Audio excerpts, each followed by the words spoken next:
дар мавҷ барномаи иттилоотии хабар.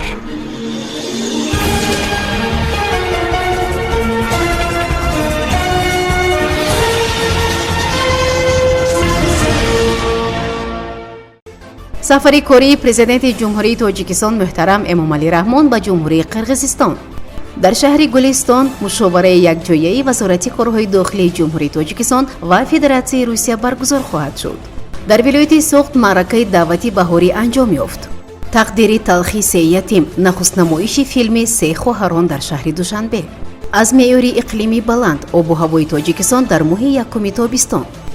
асосгузории сулҳу ваҳдати миллӣ пешвои миллат президенти ҷумҳурии тоҷикистон муҳтарам эмомалӣ раҳмон ҷиҳати иштирок дар саммити дуюми сарони давлатҳои осиёи марказӣ иттиҳоди аврупо ба шаҳри чолпон-атаи ҷумҳурии қирғизистон сафар намуданд.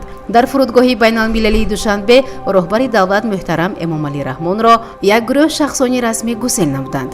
дар ин сафар сарвари давлат муҳтарам эмомалӣ раҳмонро вазири корҳои хориҷӣ, ёрдамчии президенти ҷумҳурии тоҷикистон оид ба масъалаҳои иқтисодӣ, вазири рушди иқтисод ва савдо ва дигар шахсони расмӣ ҳамроҳӣ менамоянд. иттилоъ медиҳад Амид Ховар.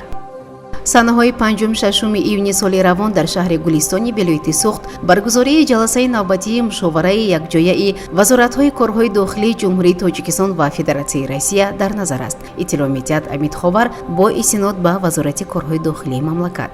дар ҷаласаи мушовара нақшаҳои минбаъдаи ҳамкорӣ байни вазоратҳои корҳои дохилии федератсияи Россия ва ҷумҳурии тоҷикистон баррасӣ гардида, аз натиҷаи он қарорҳои дахлдор қабул карда мешавад. дар доираи баргузории ҷаласаи мазкур доир намудани нишасти матбуотӣ низ пешбинӣ гардидааст.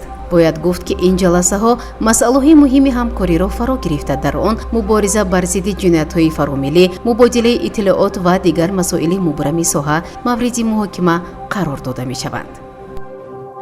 нақшаи даъвати баҳории ҷавонон ба сафи қувваҳои мусаллаҳи ҷумҳурии тоҷикистон дар вилояти Суғд пурра иҷро гардид. иттилоъ медиҳад Амид Ховар. бояд таъкид намуд ки таъмини фазои орому осудаи ватан ва амнияти ҷомеа аз муҳимтарин вазифаҳои давлат маҳсуб шуда, вобаста ба он таълиму тарбия ва рӯҳану ҷисман омода намудани ҷавонони синни даъватӣ барои хизмат дар сафи қувваҳои мусаллаҳи кишвар беш аз пеш аҳамияти муҳим пайдо менамояд. бахшида ба рӯзи байналмилалии ҳифзи кӯдакон дар шаҳри Душанбе филми ҳунарии «Се хоҳарон» ба намоиш гузошта шуд. филм дар бораи рӯзгори талхи хоҳароне ки аз модар ятим монданд қисса мекунад. муассисаи давлатии Тоҷикфилм хабар медиҳад ки ин филм бо коргардонии Муҳаммад Рабии Исмоил рӯи навор омадааст. қисмати се хоҳари аз модар маҳрум монда ба хонаи кӯдакон афтодани хоҳарони дугоник, рӯзгори пурпечутоби падар, ҳам қисмати модар гардидани хоҳари калонӣ, фарзандхон гардидани дугоникҳо ва оқибат дарёфтани оилаи аслӣ муҳтавои асосии филм мебошад, менависад Тоҷикфилм. дар идома меафзояд ки саҳнаҳои риққатовару эҳсосотии филм боиси боз ҳам ҷолибу дидани боб шудани он гардида, ҳунарпешаҳои касбӣ ва нақшофарони ҳаваскор аз ӯҳдаи иҷрои вазифаи хеш ба хубӣ баромаданд. филм хусусияти тарбиявӣ дошта, ҷиҳати тарғибу баланд гардидани арзишҳои олии ахлоқию инсонӣ ба маврид мебошад ва барои доираи васеи алоқамандии синамо махсусан наврасону кӯдакон пешбинӣ шудааст, омадааст дар иттилоия. намоишномаи оммавии филми «Се хоҳарон» рӯзҳои наздик дар кинотеатрҳои кишвар ба роҳ монда мешавад. иттилоъ медиҳад Азия Плюс. моҳи июни соли равон қариб дар ҳамаи минтақаҳои Тоҷикистон обу ҳавои гарм пешгӯӣ мешавад, хабар медиҳад Азия Плюс бо истинод ба агентии обуҳошиносии кишвар. обу ҳавошиносон огоҳ мекунанд ки дар баъзе минтақа ва ноҳияҳо ҳарорати миёнаи моҳона 1-2 дараҷа баландтар аз меъёри иқлимӣ дар назар аст. ҳавои нисбатан гармтар дар вилояти Хатлон ва ноҳияҳои дар водӣ ҷойгиршудаи тобеи марказ пешгӯӣ мешавад. дар ҷануби Тоҷикистон ҳарорати миёнаи моҳона дар водиҳо 24-29 ва дар доманакӯҳҳо 22-24 дараҷа гарм хоҳад шуд. дар нимаи дуюми моҳ дар ин ҷо болоравии ҳарорат шабона то 20-25 дараҷа ва рӯзона 35-40 дараҷа, дар ҷануб то 45 дараҷа дар назар аст. дар доманакӯҳҳо шабона 15-20 дараҷа ва рӯзона 32-37 дараҷа гарм мешавад. миқдори боришоти моҳона пасттар аз меъёр ва баъзан дар ҳудуди меъёри иқлимӣ пешбинӣ мешавад. дар аввал ва нимаи моҳ борону раъду барқ аз эҳтимол дур нест. дар шаҳри Душанбе ҳарорати миёнаи моҳона 2 дараҷа баландтар аз меъёри иқлимӣ дар назар буда 24-29 дараҷаро ташкил медиҳад.